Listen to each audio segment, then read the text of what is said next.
calculus 1, notice I have a concave downward curve and a concave upward curve. And we learned in Calc 1 that if your curve is concave downward, your second derivative is always negative. If your curve is concave upward, your second derivative is always positive.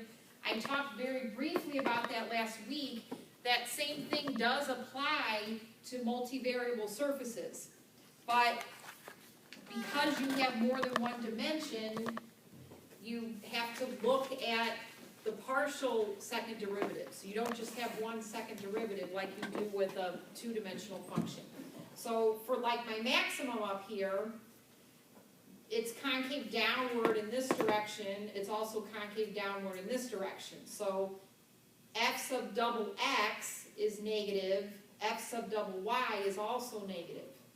But that picture in your book of the guy climbing that rock that looks like it's somewhere in Arches National Park, he was near a spot where if you found the second derivative in one direction, it would be positive, and if you found it in the other direction, it would be negative.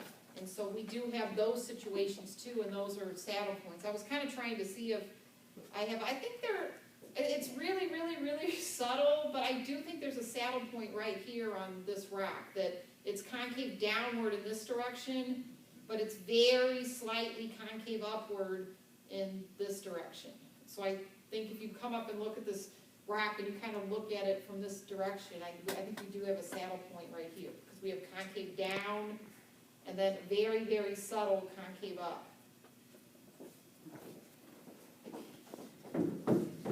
So there is a method that we will outline on what to do. And so if you flip to the second page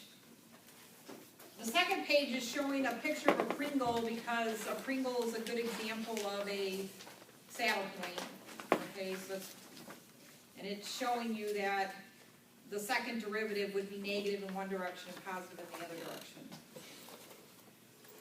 And then a little bit below that, there's a chart, and the chart outlines the concrete method that we're going to follow in determining minimums and maximums.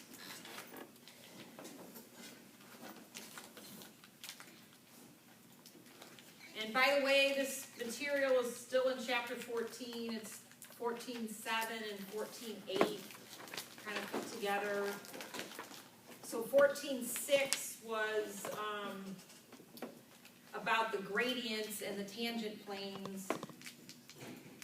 And 14.5 is about the chain rule, which we are going to go back and look at section 14.5. We just haven't done it yet.